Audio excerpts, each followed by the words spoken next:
There are many different ways to start a career, regardless of the path, whether it's in product design or it's in digital marketing or it's in software development. There are many different ways. Some people will choose the path of freelancing and they will do freelance for a period of time, build their portfolio and then get a paying job. Some other people will decide to, study it in school and get a job from that. Other people will do internship. They will come from totally different path, totally different career or educational path, and get an internship in a place where they can have like mentoring and guidance and start off their career in that path. But there's no right or wrong way to actually start. You can do freelancing and be successful. You can start with a paid or a free internship and still be successful. You can decide to study it in school and then come out and pursue that and still be successful. There are many different ways. However, in this particular video, I want to talk about the route of internship. I'm going to be talking with Mitchelle, aka Designer Babe. She started product design as an intern, coming from a beauty and marine biology background, and decided that, hey, I want to do design. And instead of doing freelancing, obviously not studying in school, she decided to get an internship and basically just learn from scratch during the internship. So what does it mean like? What does it feel like being an intern? What are the things that you need to do to be able to succeed as an intern? Mitchelle has grown from just being an intern to becoming a lead product designer in just about 3.5 years. So what does it take to do that? How can you do that and replicate it in your life if you want to go the internship route, regardless of your path, whether it's product design like her, or it's digital marketing like me, or it's whatever else you want to do. So stay with me and let's have a conversation with Mitchelle. Welcome to my YouTube channel. I'm PC Timmy, a change maker, professional, and creative who is passionate about growing people and growing businesses. Like, comment, subscribe to my channel, and please always share my videos. It promises to always be impactful and insightful. Okay, so let's get right into it. First of all, Mitch, why design?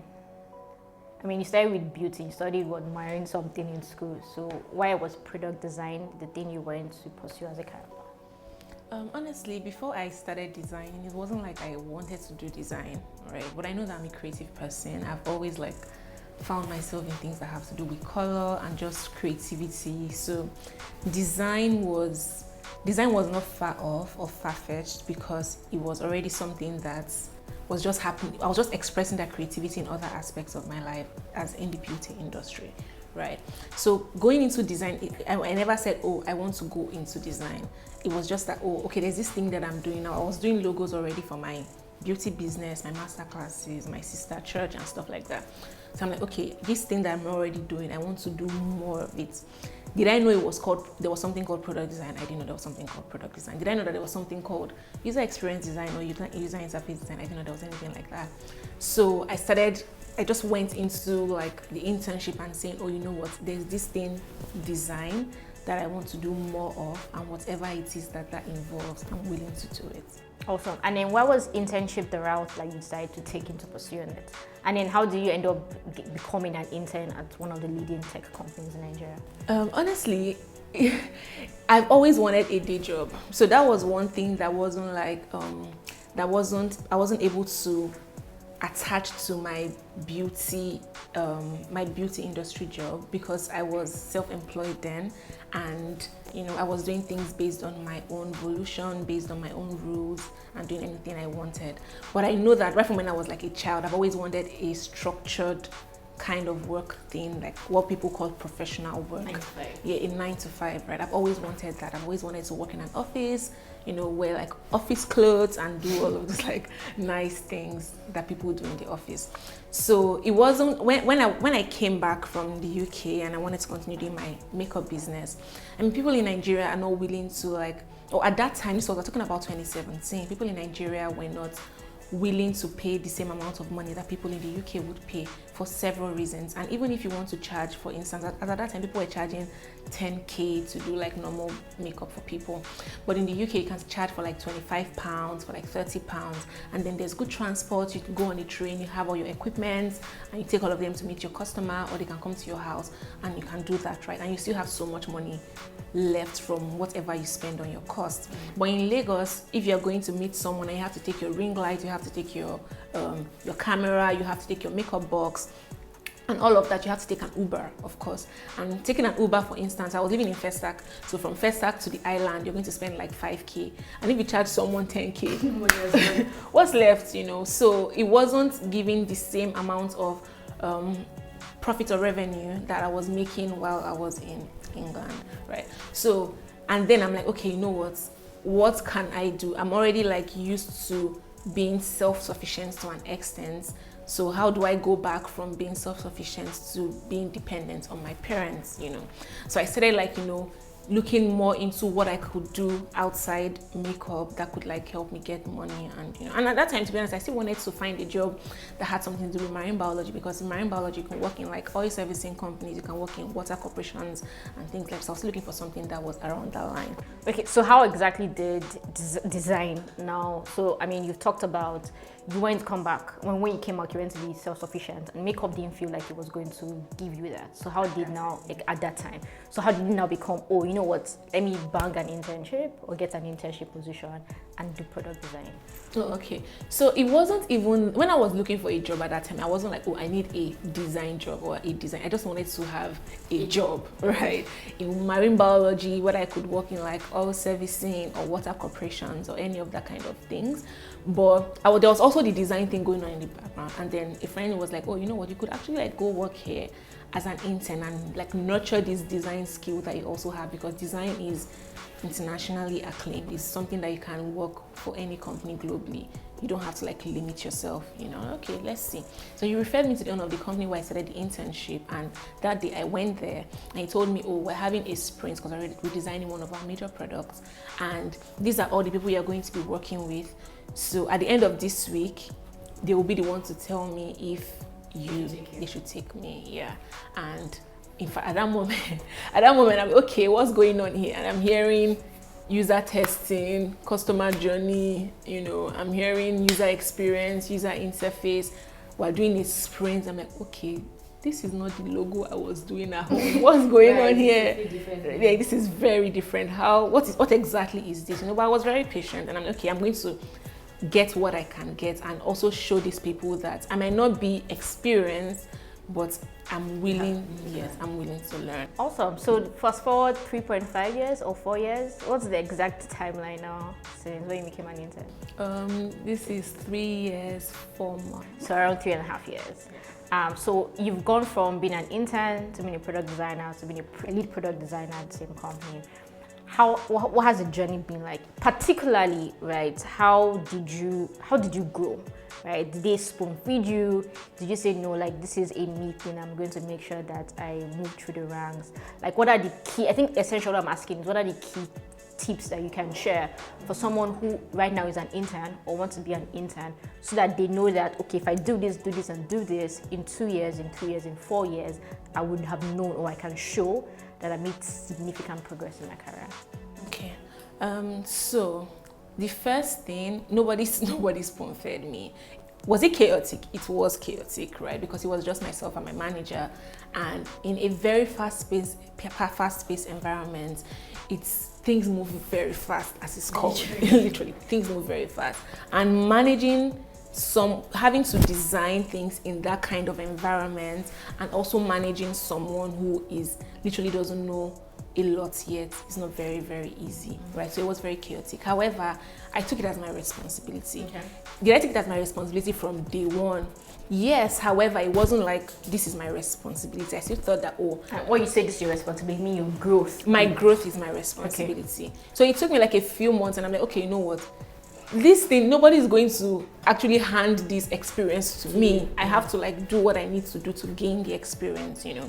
So at the point where I'm like, okay, you know what, this is my responsibility and I have to do what I need to do, things started to turn around. Because at that time, I just even started, I was so focused, you know. I forgot about all the things that were happening in the background, which is navigating Lekki to Festac, waking up early in the morning, all those excuses. No excuses. It was just I have to grow. So whatever it takes. No one is going to ask you, what did you go through? Nobody cares about what you went through. You know, at the end of the day, it's what can you do?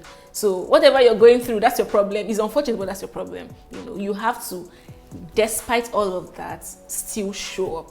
You know, you have to show up every day and you have to do what you need to do every day. So when you're, first thing first, you have to be very focused. When you're focused, you know that irrespective of where I am, whether the company I'm working at is popular, whether the company I'm working at is a unicorn, whatever the case may be, is nobody's business. It's your focus and what you want to gain out of that place. You have to be very clear on that. So tip number 1, which is 2-in-1, be very focused, be very clear, and take your growth as your sole responsibility. Okay, have to take your that's your sole responsibility. The next thing is you have to be very, I already said you have to be clear on what you want, but you have to write it down. And I'm not saying write it down as like the cliche thing they say, put down your goals. You write it down because you want to go back to it. If you don't write those things down, you wouldn't even remember what you were looking out for, right? So you have to write it down and keep it somewhere. This is what I want to see in X amount of time. This is what I want to see in Y amount of time. And then by the time you get to that point, you're able to go back and say, okay, I wanted this last 6 months. Do I have that now? Am I at the point where I wanted to be last 6 months? But if you don't write it down, I just think that your memory is going to help you.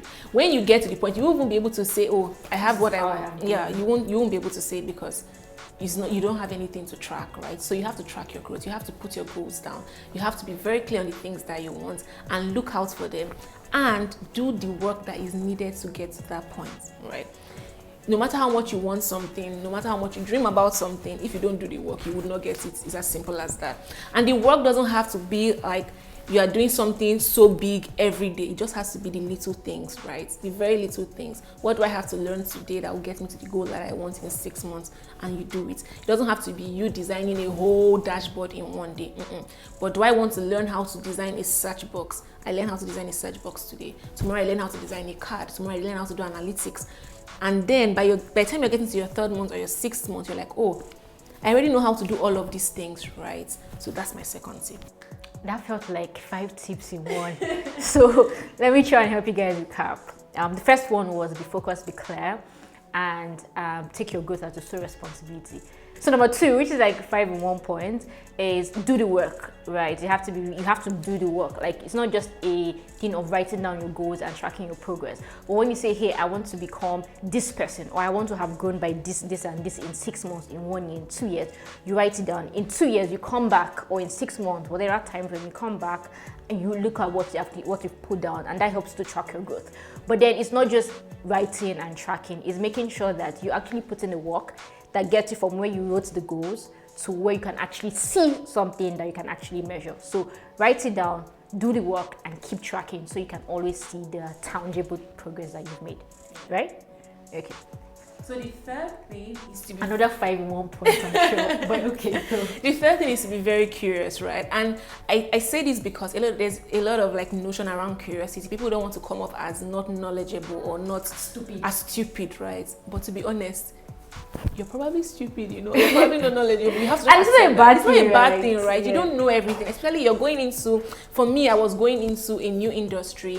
I was going into my first job ever, so I was learning a lot of things, learning how to deal with people at work, learning how to communicate with people at work, learning how to do my actual job, right?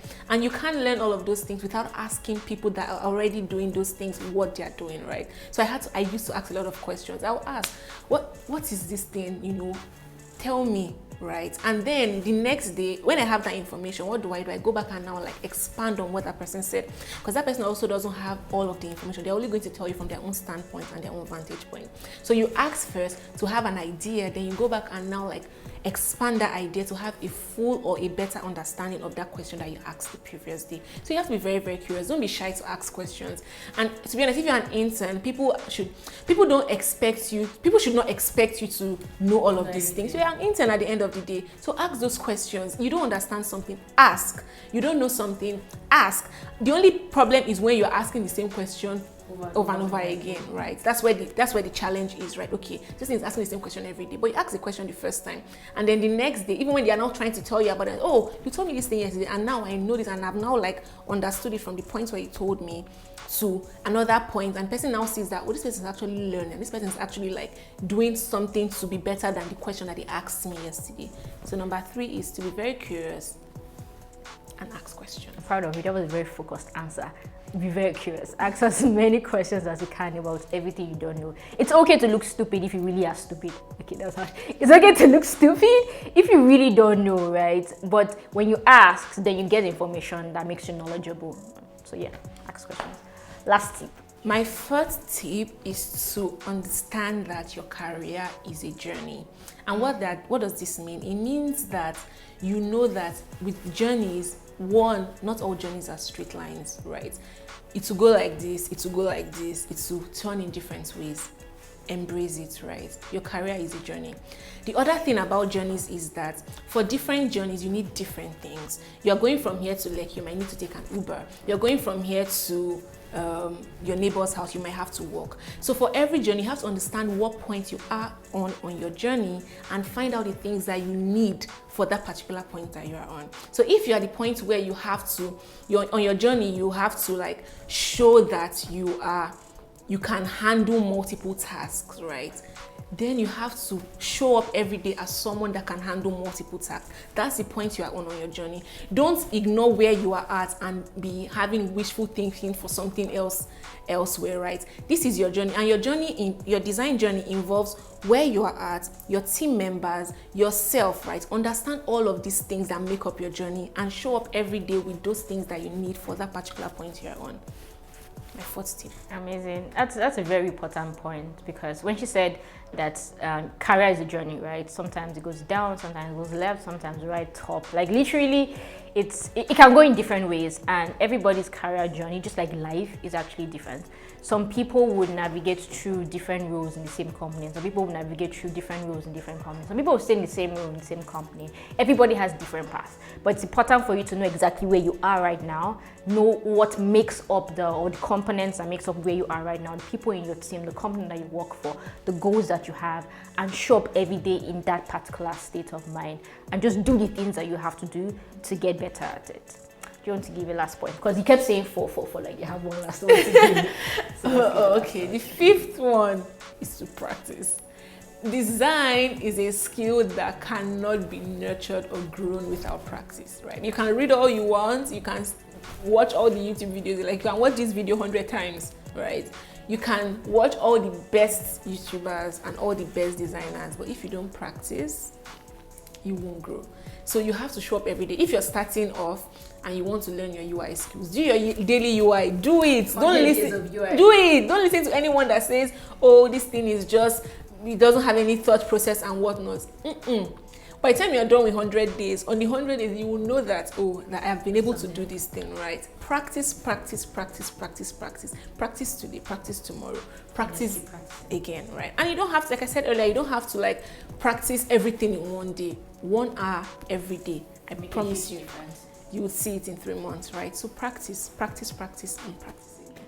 As an amazing tip to actually end this with, practice. And not just practice, but practice consistently.